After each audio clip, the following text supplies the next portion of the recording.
اللہ الرحمن الرحیم السلام علیکم ورحمۃ اللہ وبرکاتہ۔ عابد راجہ چینل کی طرف سے آج میں اپنے دوستوں کو رسول اللہ صلی اللہ علیہ وآلہ وسلم کا ایک فرمان سناؤں گا اور ایک وظیفہ بتاؤں گا۔ آپ دوستوں نے اس پر ضرور عمل کرنا ہے۔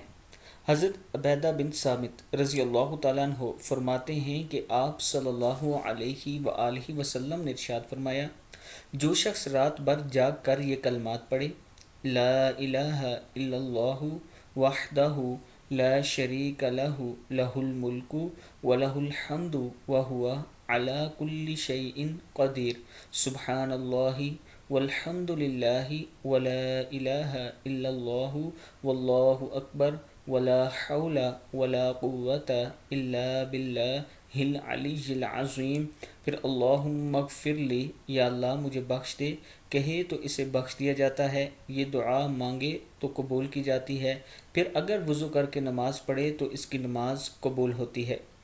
میں اپنے دوستوں سے گزارش کروں گا کہ اللہ تعالی ہم سب کو بخشے اور اللہ تعالی ہم سب کی نماز قبول کرے۔ یہ دعا آپ دوست ضرور کیا کریں۔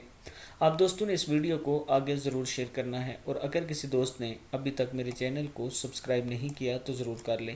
السلام علیکم ورحمۃ اللہ وبرکاتہ۔